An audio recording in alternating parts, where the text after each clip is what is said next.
Bienvenidas y bienvenidos a Las Humanidades que nos habitan, el podcast de la Facultad de Filosofía y Ciencias Humanas de la Universidad de La Sabana. Creemos, siguiendo la idea de Platón, que todas las personas tienen la capacidad de filosofar, que todos, en algún momento, nos preguntamos por el sentido de lo que hacemos, por las ideas que orientan nuestras vidas y profesiones. Aquí, cada conversación es una oportunidad para pensar juntos. Queremos invitarte a detenerte, a escuchar y a reconocerte en las preguntas que nos atraviesan a todos. Acompáñanos durante los próximos minutos a habitar juntos esas preguntas, a detenernos por un momento en esas ideas que a veces damos por sentadas y que, sin embargo, guían nuestras decisiones, nuestras profesiones y nuestras vidas. Porque quizás, al escuchar las historias y reflexiones de otros, descubramos algo inesperado, que sus preguntas son también las nuestras, que sus respuestas nos resuenan y que en el fondo compartimos mucho más de lo que imaginamos. Esto es Las Humanidades que nos habitan. El podcast. Comenzamos. Bienvenidos a un nuevo episodio de Las Humanidades que nos habitan. Hoy nos acompaña el profesor Juan Camilo Espejo, doctor y magíster en filosofía de la Universidad de Warwick y filósofo de la Universidad Nacional de Colombia. Actualmente es el jefe del Departamento de Filosofía de la Universidad de La Sabana, miembro activo de la Red Colombiana de Filosofía de la Tecnología y de la Sociedad Colombiana de Filosofía. Su trayectoria combina la filosofía de la mente y de la acción con una preocupación constante por el papel de la tecnología en nuestras vidas. Sus investigaciones han explorado la percepción, la acción humana, las ontologías de lo mental y las formas en que las tecnologías emergentes nos llevan a repensar lo que entendemos por conocimiento y existencia. Con un espíritu crítico y abierto al diálogo, Juan Camilo se ha consolidado como un referente en la reflexión filosófica sobre los desafíos contemporáneos. Profe, muchas gracias por aceptar esta invitación Muchas a gracias. este episodio donde efectivamente, pues como el nombre lo dice, hablamos de esas humanidades que nos habitan constantemente. Y en este caso, pues antes de adentrarnos en este tema tan apasionante que investiga sobre mente, sobre tecnología, sobre esa condición y esa relación con la existencia, eh, nuestro podcast siempre ha empezado con esas preguntas de esa experiencia personal. ¿Qué te llevó a estudiar filosofía? Y en ello, ¿qué te llevó a dedicarte precisamente a la filosofía de la mente y de la acción? Yo siempre vi que recibo esta pregunta, la respuesta es casi de cajón. Es, yo llegué a la filosofía por casualidad y me quedé por la causalidad. Ujú. Es que de verdad llegué por pura suerte. Yo iba a estudiar ingeniería de sistemas em, y luego tomé como unos cursos y no me gustó. No me gustaron los compañeros, no me gustaron los profesores, no encajé. Entonces, cuando era el momento de hacer la inscripción a la Universidad Nacional, dije, no, pues literatura. Y literatura habría anual. Entonces fue otra vez. Me quedo 6 meses esperando, Mm. o más bien de una vez entro y aprovecho. Entonces dije, pues voy a entrar de una vez a la universidad. Y aprovecho y veo en mi profunda inocencia e ignorancia en su momento, pensé, filosofía, literatura, eso es más o menos lo mismo. Ujú. Pues entró a filosofía. Ujú. Y entré a filosofía. Y mientras que estaba viendo filosofía, vi materias de filosofía y vi materias de literatura. Y dije, no, filosofía encajo mejor. Pero igual en tercer semestre de filosofía también volví a sentir como, esto no es lo mío. Esto definitivamente no es lo mío. No encajo con la manera en que hablan mis compañeros, como hablan mis profesores. Esto no es, y no me está yendo como pensaría que es. Pero en cuarto semestre tuve dos profesores que me inspiraron mucho y me mostraron una manera diferente de hacer filosofía. Una manera de relacionarse con la filosofía que no era la que había visto hasta el momento, que no era lo que como la mayoría de mis compañeros se relacionaban con la filosofía y que me abrió nuevas maneras de hacer filosofía. Entonces, ahí creo que en ese momento decidí quedarme en filosofía. Solo fue hasta después, hasta ya bien entrado, pues cuarto semestre, ya uno ya lleva un buen rato, 2 años casi Ujú. en el programa. Y solo hasta ese momento puedo decir como, sí, definitivamente me gusta y esto es lo que quiero hacer sin tener mucha claridad con respecto a qué los temas, pero que me veía a mí mismo haciendo. Y puedes verbalizar eso. Cuando digo verbalizar, porque es muy difícil, a veces hay profesores que lo inspiran a uno y uno dice, me inspiró su forma de ser, su forma de enseñar o la temática. ¿Podrías decir qué fue lo que te inspiró a esos profesores a quedarte y en este momento pues a hacer toda una trayectoria y ahorita incluso ocupar ese papel de profesor? Parte de lo importante es que hay muchas maneras de hacer filosofía. Ujú, Muchísimas maneras, no solo como representadas por las tradiciones, sino también por los temperamentos de las personas. Yo creo que hay temperamentos que se acercan a formas más estándares de hacer filosofía, ujú. pero hay temperamentos de todo tipo, entonces no es suficiente como pensarlo en términos de una tradición de pensamiento, como Ok. de literatos, sino más bien como de temperamentos. Entonces el temperamento de estos dos personajes me llegó mucho y era gente que no se concentraba tanto en el contenido, sino que quería hacer algo con ese contenido. Bien para adelantar su proyecto filosófico personal, bien para adelantar una labor pedagógica específica. Y eso fue lo que yo vi en ellos dos. Ellos dos me mostraron que la filosofía se podía hacer, se podía hacer de muchas maneras y que en particular podían ser el tipo de personas que querían ser a través de eso. Entonces, fue esa posibilidad de ver como una personalidad, un temperamento reflejada en la manera de de hacer filosofía, no solo como algo como que tiene que ver con la erudición, Ujú. con una biblioteca andante, sino que era su temperamento que había encontrado una manera de reflejarse en la filosofía, que fue lo que me dijo, como, ah, yo puedo hacer esto. Sí, por eso te hacía la pregunta, porque son unas experiencias maravillosas. Te cuento que yo también tuve una profesora que me inspiró a mí en el cuarto semestre, curiosamente, la hermana Beatriz, una mujer que estudió con Levinas, y que cuando me dio clases a mí ya había empezado una especie de demencia porque tenía un tumor en la cabeza que no sabía que lo tenía. Y mientras todos mis compañeros se dormían en clase porque no era esa mujer animada y todo eso, yo vi una profundidad, una claridad que yo dije, yo algún día quiero ser o tener esa claridad que tiene ella. Y por eso te decía, a veces verbalizar esa experiencia y lo que dijiste es súper bello, porque no es solo un proceso de erudición, es una forma también de vida, es un temperamento, es una condición que atraviesa nuestro ser y a veces eso nos inspira muchísimo. Entonces, gracias por compartirnos esa experiencia. Y hablando de este proceso de formación, ¿qué te llevó a Inglaterra? ¿Por qué escogiste Inglaterra? Estudiar? ¿Y cómo influyó eso? ¿Te transformó, cambió tu vida esta formación? Porque hiciste allá pues tu maestría y tu doctorado. Sí, yo llegué porque era donde habían las becas, Ok. donde estaba la beca, y que tuve buena suerte. Es decir, eh, justo a mi director de tesis le llegó en ese momento la posibilidad de una pregunta de alguien, venga, tenemos unas becas para estudiantes latinoamericanos, ¿tiene alguien? Yo me acababa de graduar en ese momento. Cuadró todo y me pude ir. Entonces, era una beca que me permitía estudiar y pues maravilloso, estupendo. Entonces, por eso me fui a Inglaterra. Em, en alguna ocasión me encontré un estudiante de los Andes en Uruguay, creo que fue. No me acuerdo dónde fue. Bueno, no importa. Afuera. Ujú. Y preguntaba, venga, profe, ¿por qué la mayoría de los estudiantes que estudian en la Nacional terminan estudiando el doctorado en Europa o en Inglaterra y no en Estados Unidos? Y yo le respondí como hermano, pues es que ahí uno va donde encuentra la oportunidad. Postularse a Estados Unidos requiere dinero para postularse.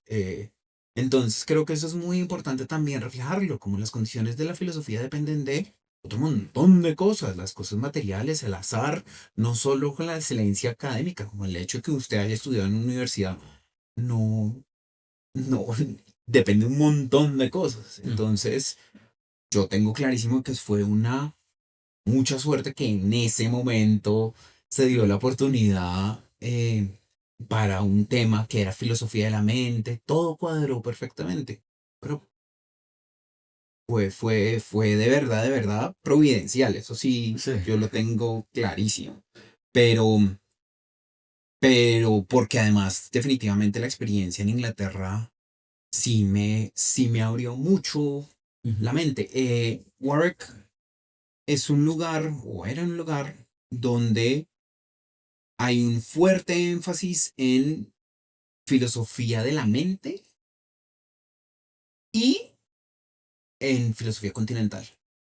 Hay muy pocos espacios en el mundo angloparlante donde la filosofía continental tiene un espacio tan bien demarcado como en Warwick. Entonces, Ok.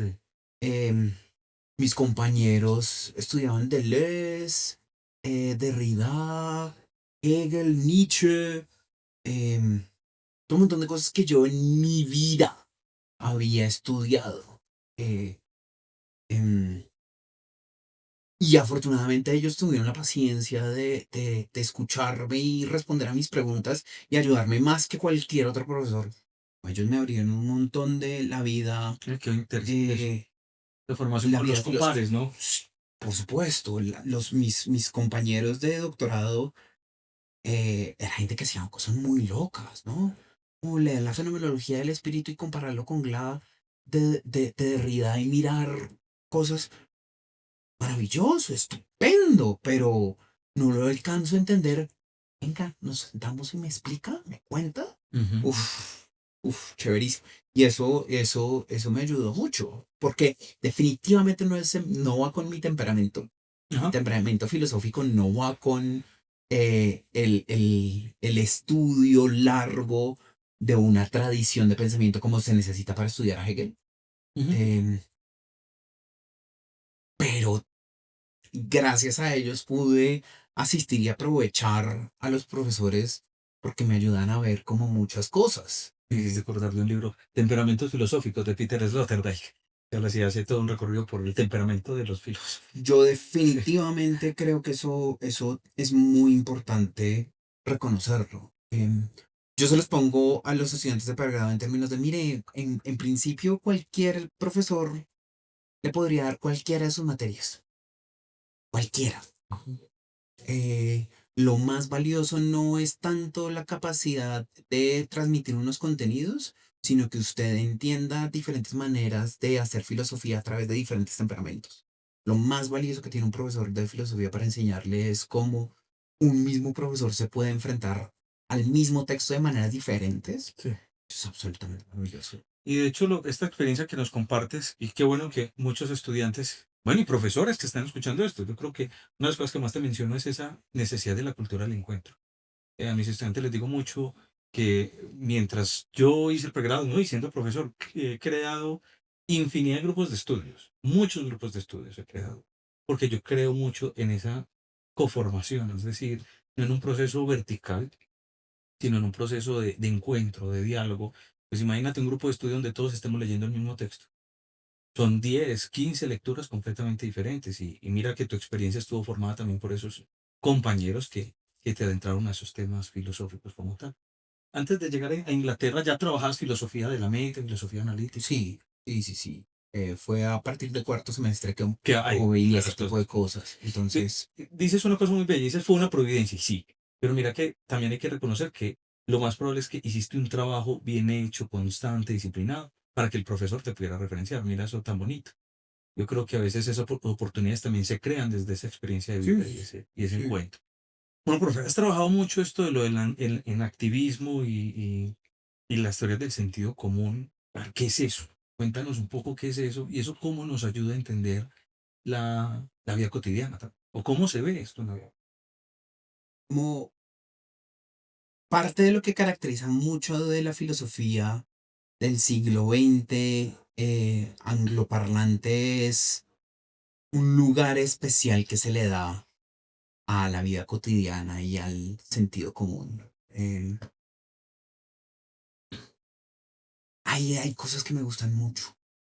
Entonces, hay filósofos de comienzos del siglo XX que critican la idea de que nosotros estamos relacionados con el mundo.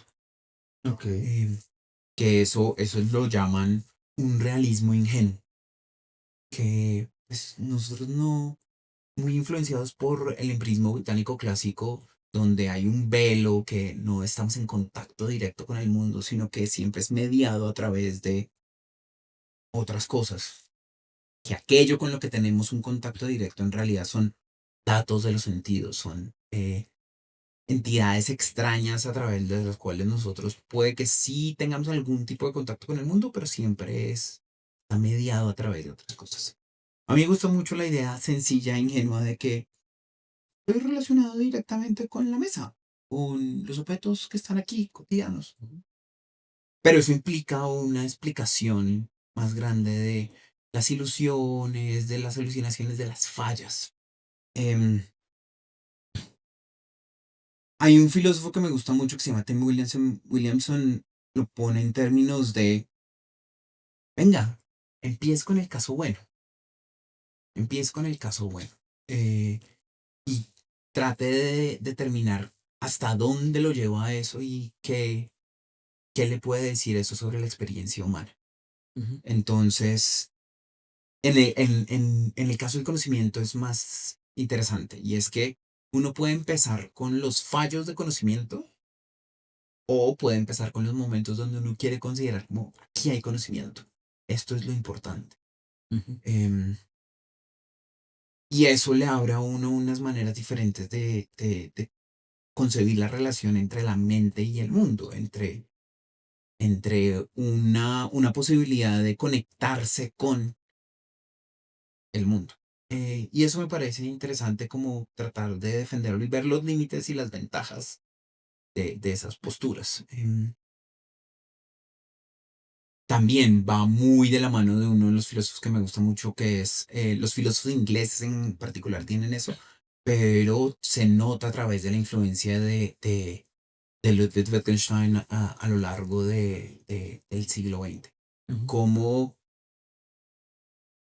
no hay nada peor que un Wittgensteiniano en términos de mañas, pero también hay muchas cosas que se ven en los Wittgensteinianos que valoran del sentido común.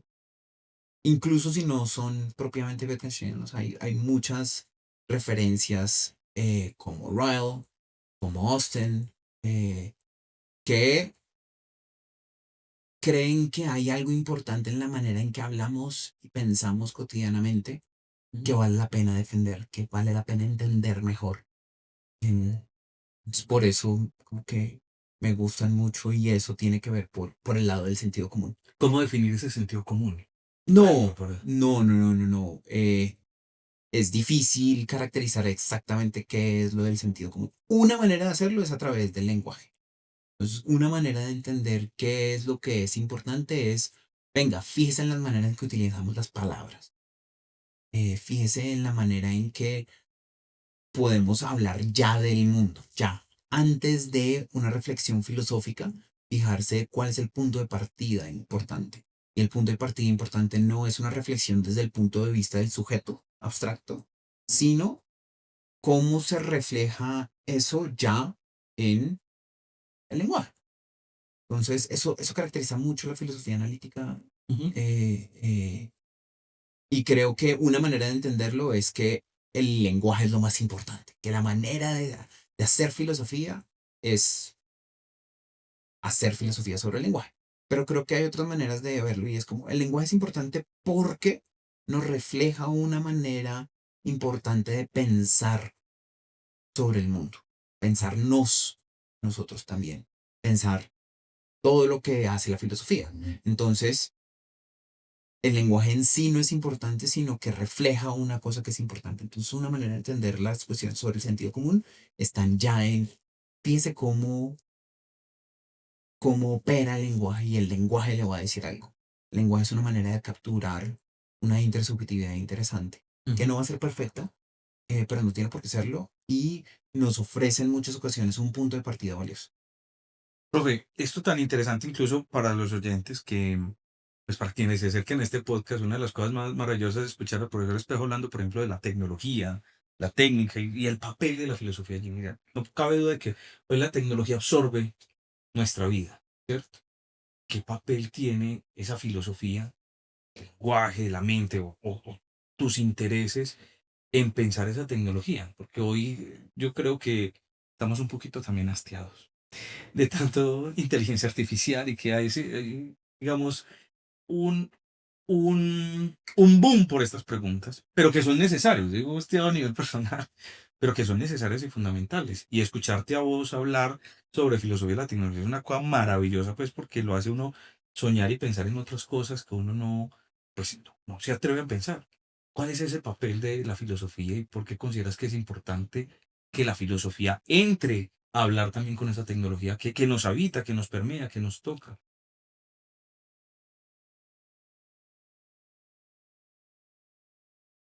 Yo creo que vale la pena pensar en una manera en que la tecnología es en el siglo XXI ha cambiado. Eh, no es lo mismo la filosofía de la técnica y la tecnología Ujú. que tenemos en el siglo XX. Em, Creo que es importante marcar una diferencia con el siglo XXI. En eso estamos. Eh, Creo que la tecnología en el siglo XXI tenemos que pensarla de una manera diferente, porque está operando de una manera diferente, como tenemos la resistencia que se le dio el romanticismo a un avance en la tecnología, tenemos también como diferentes críticas desde la literatura a la revolución industrial, Ujú. entonces podemos leer a Mary Shelley como ofreciéndonos con Frankenstein una Ujú. crítica importante a qué es la tecnología y qué es un ser humano y cómo nos vamos a relacionar con eso. Y a veces algunas de las discusiones sobre tecnología lo ponen en términos de un artefacto específico y el ser humano y la sociedad. En este momento estoy como tratando de madurar una idea eh, y es cómo se piensa la relación con la tecnología. Em, Hay una serie de metáforas alrededor de eso que comparan la inteligencia artificial o los celulares o la tecnología de turno con otras tecnologías específicas. Ujú. Entonces, hay quienes lo comparan con lápiz, calculadora o garrocha o bastón. Esas maneras de pensarlo no creo que sean muy fructíferas porque no nos guían con respecto, venga, pero ¿cuándo es Claro, ¿qué hacer? provechoso? Claro. ¿Cuándo es negativo? Perfecto. ¿Cómo vamos a entender? Ujú. Em, entonces creo que son muy vacías. De otra parte están otro tipo de metáforas que ya son, en mi opinión, excesivamente positivas y es la manera en que la OCDE está viendo, por ejemplo, la inteligencia artificial. De acuerdo con la OCDE, em, la inteligencia artificial tiene la posibilidad de ser una tecnología de propósito general. Las tecnologías de propósito general son las tecnologías que se asocian con las revoluciones industriales. Entonces, Ujú. la máquina de vapor, la electricidad, las tecnologías de información y comunicación y potencialmente La inteligencia la artificial. inteligencia artificial. Esas entonces son metáforas, porque no nos están diciendo son exactamente, sino nos ayudan a pensar, nos ofrecen patrones de pensamiento para avanzar nuestro pensamiento a lugares que todavía no sabemos. En este momento no sabemos cuál es la relación que tenemos con la inteligencia artificial, porque, Perfecto.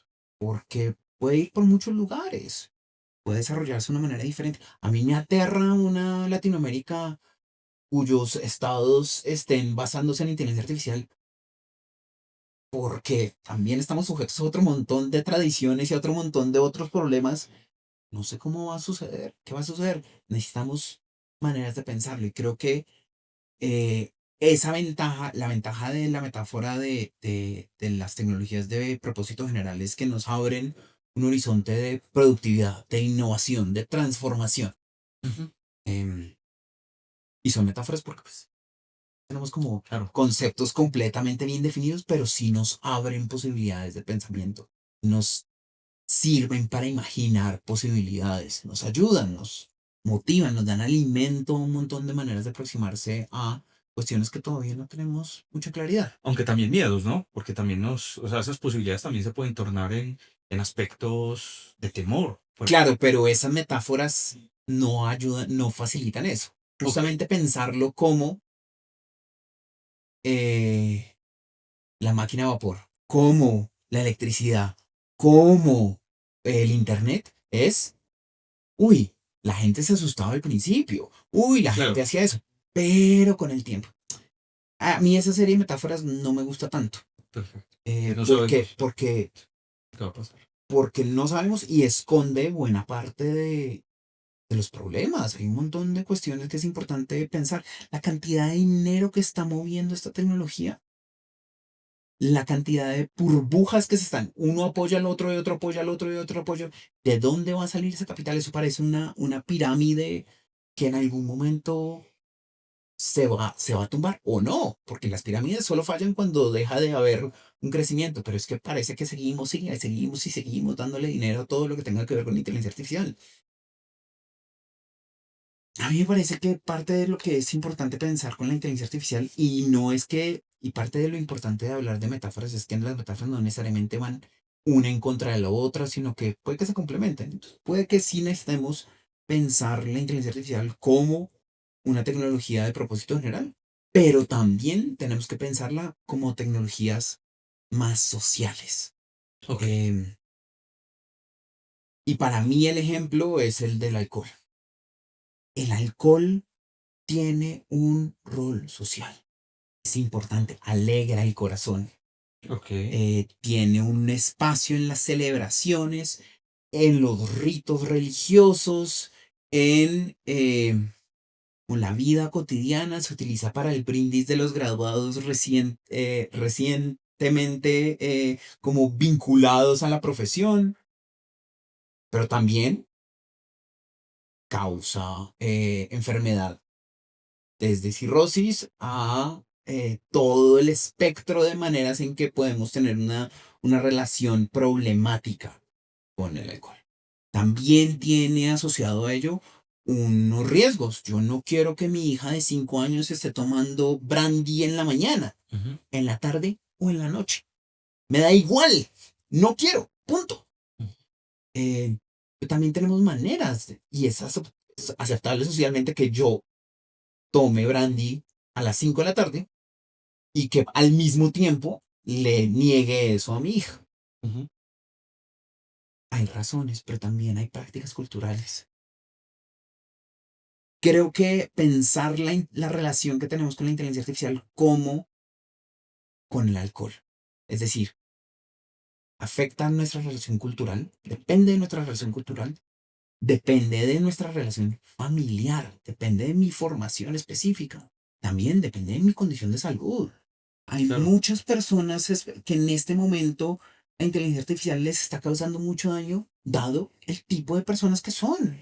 Y hay muchas personas que la inteligencia artificial les está favoreciendo cierto tipo de cosas, claro. dado el tipo de personas que son. Ujú, Pero parte de lo que hace la metáfora de la tecnología de propósito general es que todo es por la innovación. Lo pone en términos de el, el bienestar de la sociedad abstracto. Bueno, el alcohol también mueve mucho dinero. Hay muchísimo dinero detrás del alcohol. Intereses económicos y políticos. De la misma manera, detrás de la inteligencia artificial hay intereses económicos. Parte de lo que han hecho muchos de los sociólogos, matemáticos, estadísticos, filósofos que están pensando en la inteligencia artificial y la manera en que nos relacionamos es, recuerde que esto tiene incentivos económicos. Si usted está utilizando un servicio gratuito en Internet, es porque el precio eres tú. O sea, parte de lo que dicen es que no. ujú, Parte de lo que muestran es no, no es usted. ujú. Usted es simplemente Susana Zuboff, que es una socióloga que ha estado Ujú. trabajando ese tipo de cosas, lo que dice es, no, usted Capitalismo no es el de recurso. vigilancias. La era del capitalismo de la De vigilancia, un vigilancia, gran sí. libro, es Sí, sí, es un poco mamotreto. grueso, Sí, pero tiene una historia muy agradable de cómo, que se deja leer muy bien, de ok, cómo funciona muchas de estas tecnologías como unas empresas también. Y ella lo que dice es, no, los seres humanos ni siquiera son el recurso, sino es la fuente del recurso. ¿Cuál es la importancia? Porque Ok, si de verdad fuésemos el recurso, hay que cuidarnos. ok.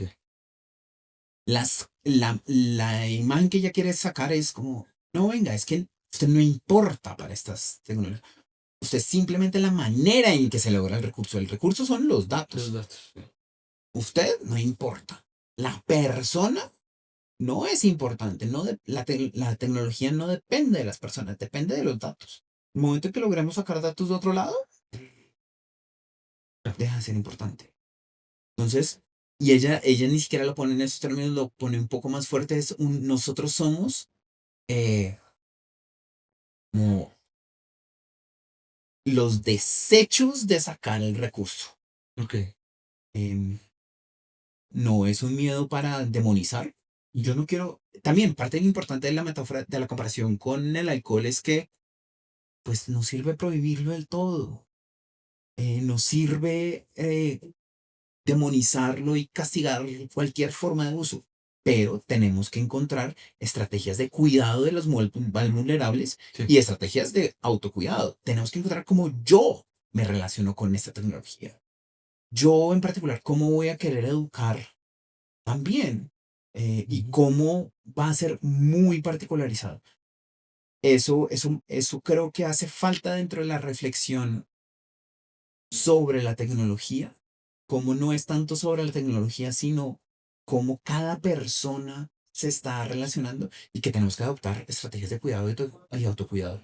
Muchas gracias por eso. De hecho, la otra vez que hablaba con vos, en uno de los artículos que publiqué decía eso, que no se trata de lo nuevo que podemos hacer, sino de quiénes queremos ser, a partir de lo nuevo que podemos hacer, porque nos limitamos mucho en esa función. Y hablando precisamente de esa pregunta, de esa condición de cuidado, vos cumplís un rol muy, muy interesante en nuestra facultad que, pues, sos el jefe de departamento y tenés una relación no solamente con las estructuras curriculares y todos estos formatos que nos competen a los profesores, sino que también tienes una larga tradición y relación con los estudiantes. Y bueno, para nuestros oyentes aquí en la Sabana tenemos un papel muy bello como profesores y es ser asesores, ¿cierto? Y esa se llama asesoría académica, pero no es académica en términos exactos, sino que tiene que ver con la vida, con reunirnos, hablar, dialogar.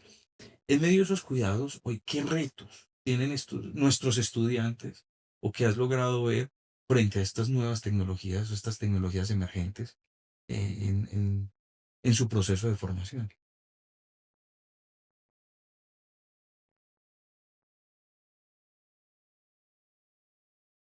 Porque obviamente, pues, digamos, vemos que, no sé, muchos ya o presentan su ensayo con inteligencia artificial o, no sé, aunque yo le digo a mis estudiantes, yo no soy cazador de brujas, yo no voy a ponerme a decir, ay, lo hiciste con esto, no, pienso que o acudo en este caso a su propia virtud, a su propia conciencia, a su propio deseo de formación. No sé en tu experiencia qué has logrado frente a ello. Yo creo que hay varias cosas que vale la pena distinguir. Por una parte, están cómo ha afectado el estudio.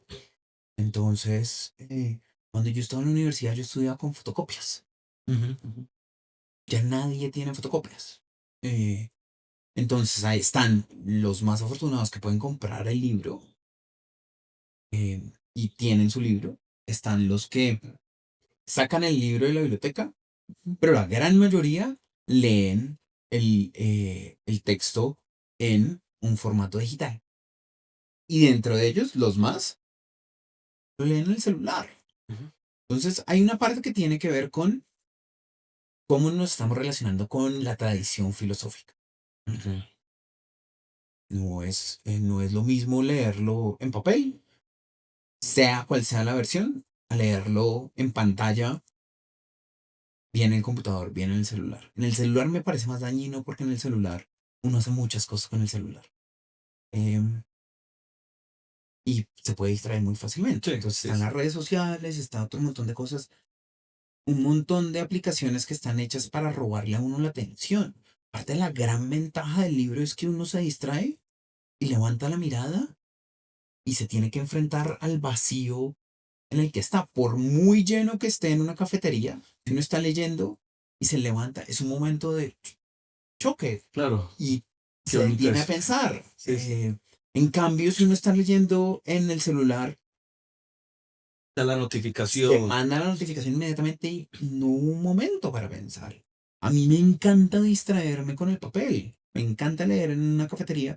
Mis mejores lecturas siempre terminan siendo en la cafetería donde paro, levanto y miro y sigo pensando en lo que estaba leyendo. Soy una persona muy naturalmente muy distraída.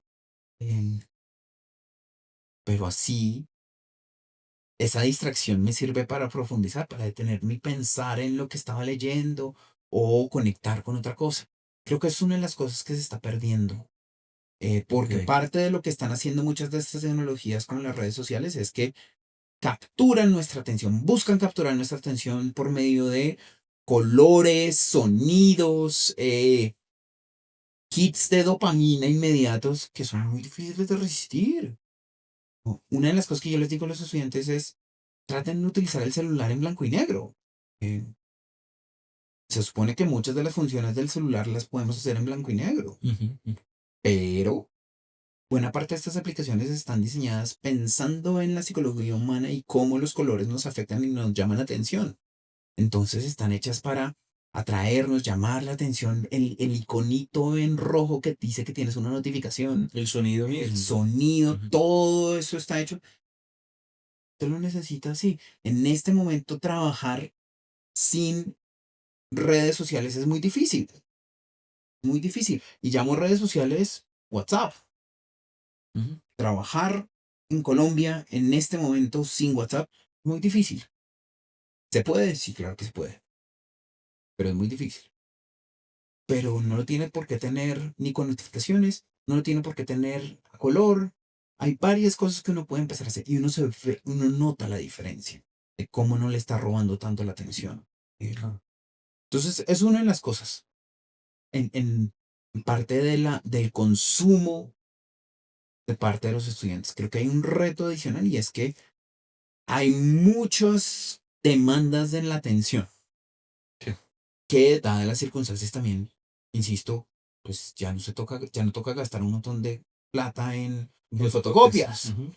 Mucho más cómodo leerlo en el celular, pero trae ese reto particular de cómo voy a hacer yo para poder dejar de prestar atención al texto sin que me roben la atención. Recuperar un poquito como el control, incluso en esos momentos de descontrol Que sobre es el muy texto. difícil, porque lo que decía, las redes sociales están creadas para generarnos dopamina y atraparnos. Yo creo que todos aquí hemos sido víctimas de ello, que uno dice, oh, voy a ver esta historia en 2 minutos.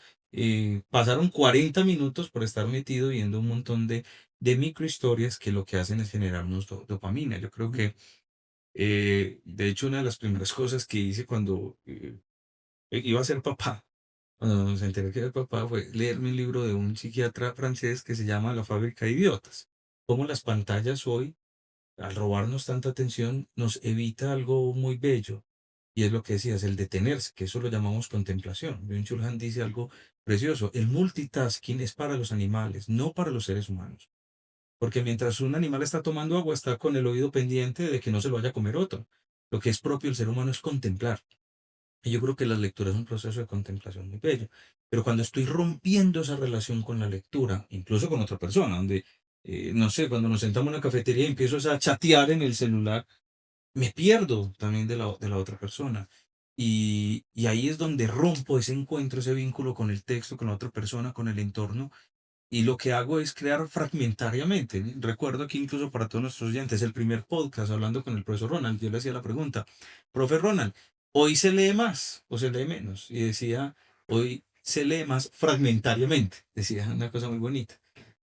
¿Por qué? Porque obviamente nuestra atención se va disipando y no somos capaces de vincular una cosa con la otra. Y ahí es donde requerimos ese ejercicio de un pensamiento crítico y donde entra efectivamente la filosofía. Sí, hay un montón de experimentos en psicología sobre la atención. Y hay un experimento en particular que muestra una cosa importante sobre cómo funciona la atención humana. Y es que la mayoría de las personas sobreestiman sobreestiman su propia capacidad de atención. Ok. Entonces, yo sí puedo prestar atención a lo que está diciendo el profe mientras que estoy viendo Facebook. Ok. Y es cierto, yo creo que sí. Yo creo que puede prestar atención a las dos cosas. Pero se pierden los gorilas. Ok, claro. Los gorilas tiene que ver con este experimento de la atención. Y es que se le pone una tarea específica a un grupo de personas. Entonces es dos equipos de 6 personas. Un equipo está vestido de blanco, el otro equipo está vestido de negro y le dicen, usted tiene la tarea de contar única y exclusivamente los pases del equipo blanco. Es una tarea que requiere de la atención y la concentración. Tiene que ir contando y además tiene que ignorar otras cosas, tiene que ignorar la distracción que viene del grupo negro. Ujú. Le hacen la pregunta, ¿cuántos pases vio? Responde. Siguiente pregunta, ¿y vio al gorila? Y rebobinan la cinta. Resulta que mientras que uno estaba contando, pasó por en medio del escenario un gorila haciendo como el mundo, Baile, sí. un baile, lo que sea. ¿Uno cómo se va a perder eso? Ujú. Si uno estuviese prestando atención, uno va a ver eso. Ese es el fenómeno de la ceguera atencional. Entonces, lo que pasa cuando uno está distraído es que le presta atención a lo que ya espera. Justamente, en este caso, a los pases entre las personas. Pero se pierde los gorilas. Lo mismo sucede en clase. En clase, los estudiantes, sí, yo ya sé qué esperar de este texto, yo ya sé qué es. Ay, profe Cifuentes siempre termina hablando de lo mismo, siempre en algún momento va a mencionar a Kant. Yo voy a prestar atención en el momento en que menciona a Kant y ya. Pero se pierden los gorilas, se pierden las cosas que no encajan dentro de la narrativa, dentro del espacio que ya estaban esperando. Y esos son los espacios que terminan siendo más formativos incluso, porque son las cosas que probablemente no vuelvan a pasar, que no va a Claro. volver a pasar ese exactamente mismo Sí. fenómeno. Por eso creo que en muchos de los problemas que tenemos en este momento con el consumo de información en general, tiene que ver con eso, con la pérdida de los gorilas, para ponerlo así. Profe, desafortunadamente el tiempo se nos va acabando ya como una penúltima pregunta antes de la pregunta obligada en este podcast. Obviamente, lo que hablábamos ahorita sobre los retos del cuidado de la tecnología, respecto al uso de la tecnología, sobre los retos de nuestros estudiantes. Si pensamos en un tema, en un futuro así cercano, ¿cuál es el tema filosófico urgente o la pregunta filosófica urgente que tendríamos que estar haciendo? Uy, no sé. Es que la urgencia y la filosofía No van como de que la mano. chocan, Sí, ¿no? qué bonito eso, qué Eh, bonito eso. porque en un sentido, buena parte de los problemas filosóficos siguen siendo los mismos, ¿no? Ujú, ujú. Y en otro sentido no, pero creo que parte, si podemos poner algo con urgencia, puede ser más bien como la necesidad de volver a hacer filosofía. A veces la filosofía se entiende como lo que hacen en el mejor de los casos, o peor aún, lo que se hizo en Europa hace muchos años. Claro, Eh, claro.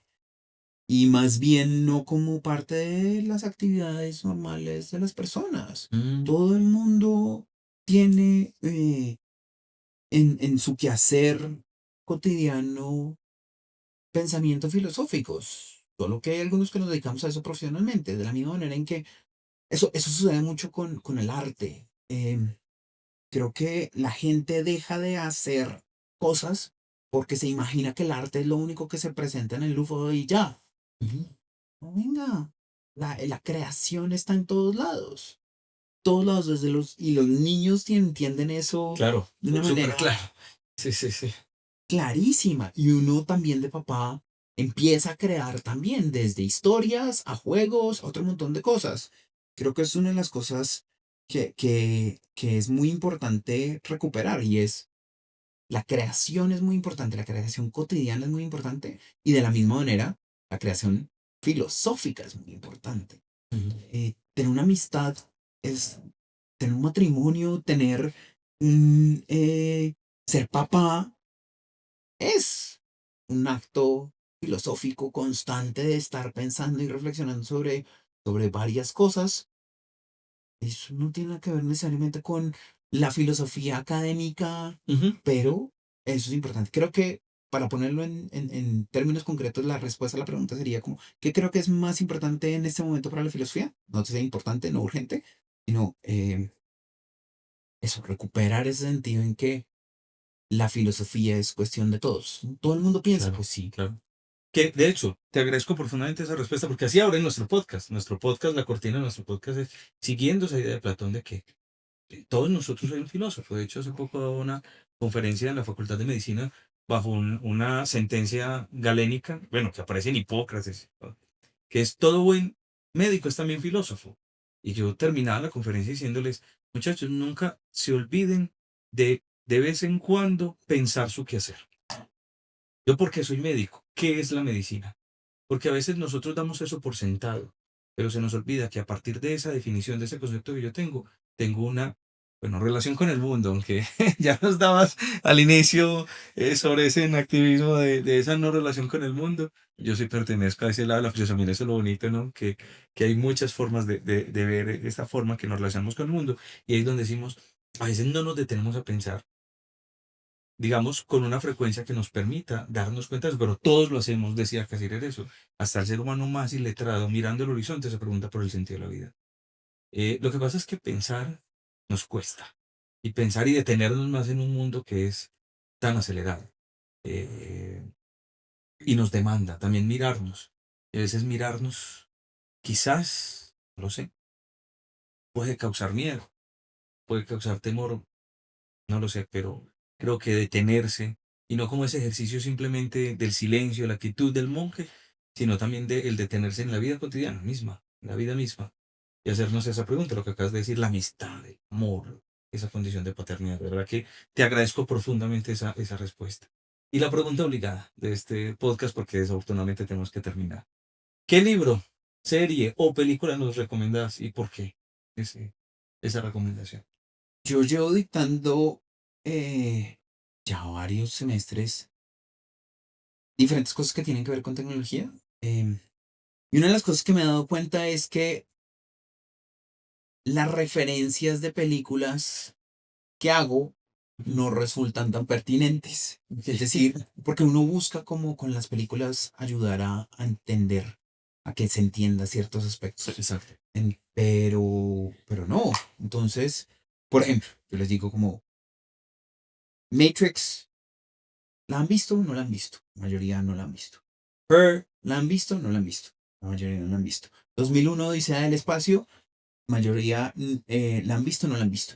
Pero casi todos han visto Wall-E. Entonces mi recomendación es Wall-E. Ok. Wall-E es una película que nos empieza a mostrar parte de la relación con la tecnología. Ujú. Eh, es una película que tiene el robotcito bonito, Sí, sí. pero es una crítica fuerte a nuestra relación con la tecnología. Ujú. Cómo entendemos los recursos, cómo nos entendemos a nosotros mismos, y tiene el agregado de que el malo principal de esa película es un malo clásico, que es HAL. HAL de Odisea 2001 del espacio Ujú. es el capitán de la nave en Wall-E. Ok. Para entender esa referencia, hay que ver esas dos películas. Odisea, sí. Entonces, la Tengo esa recomendación tarea. va doble Ah, de súper. ver Wall-E y si ya vieron Wall-E, entonces ver 2001 Odisea del espacio. Con toda la psicodelia que involucra y con todos los problemas de Stanley Kubrick como un director. Pues verdad que mil gracias. Tengo que confesar acá en el podcast que una de las razones que me motivó a proponer el podcast, y yo se lo decía allá en la comisión y el decano, es que tenemos profesores muy buenos en esta facultad. Yo me siento orgulloso de ser miembro de ella, porque pues tenerlos a ustedes como compañeros es una motivación también a mejorarse. Y vos fuiste uno de esos referentes que yo le decía al decano, mire la potencia que tenemos, por ejemplo, en el profesor. Bueno, estoy diciendo que mis otros compañeros no, tenemos profesores, compañeros brutales, y que yo decía, qué rico que la gente los escuche y los conozca. Entonces, de verdad que gracias por tu trabajo, por tu presencia, también por tu cariño, porque sos una persona no solamente brillante académicamente, sino también con un corazón enorme. Y yo creo que esos son dos cualidades que uno difícilmente encuentra a veces en la academia, donde nos creemos con un síndrome de Adán terrible, de yo y yo mismo fundo el mundo. Ese síndrome de Adán, yo estoy nombrando el mundo. Entonces, de verdad, un reconocimiento aquí en el podcast de que es tu vida y también esa presencia, esa apertura al diálogo y a formarnos y en ayudarnos, que también inspiró este podcast, que yo le decía al decano, qué rico que el mundo se dé cuenta la gente tan valiosa que tenemos acá. Y vos haces parte de ese proceso de inspiración del podcast. Y gracias de verdad por todo esto que nos compartiste acá. No, muchas gracias por la invitación, muy chévere. Es una oportunidad muy interesante de conocernos y de hablar de muchas otras cosas. Entonces, muchas gracias por la invitación. Y para todos recuerden que lo bueno se comparte. Así que los esperamos en un siguiente episodio y espero que envíen también estos diálogos para que juntos construyamos un diálogo cada vez más amplio a través de estas redes que no solamente nos pueden desinformar, también nos pueden informar, pero todo depende de ese uso que sepamos hacer de ellas. Un buen día para todos. Gracias por acompañarnos en este episodio de Las Humanidades que nos habitan, un espacio donde creemos que las preguntas, las palabras, las historias y ante todo el encuentro construyen humanidad. Si este diálogo te dejó pensando, si descubriste algo nuevo o simplemente quieres seguir preguntándote con nosotros, te invitamos a seguirnos en nuestras redes como @filosofíaunizabana y @teosabana, donde compartimos más reflexiones y conversaciones sobre las humanidades que nos habitan. Y si alguna de estas ideas despertó en ti el deseo de aprender más, recuerda que en la Facultad de Filosofía y Ciencias Humanas de la Universidad de La Sabana te ofrecemos espacios de educación continua, programas de pregrado y posgrado creados precisamente para eso, para pensar y transformar el mundo desde las humanidades. Como decía Martin Buber, el verdadero punto de apoyo para transformar el mundo es la transformación de uno mismo. Por eso, cada diálogo, cada pregunta y cada aprendizaje son también caminos hacia ese cambio. Gracias por escucharnos. Esto fue Las Humanidades que nos habitan. Hasta pronto.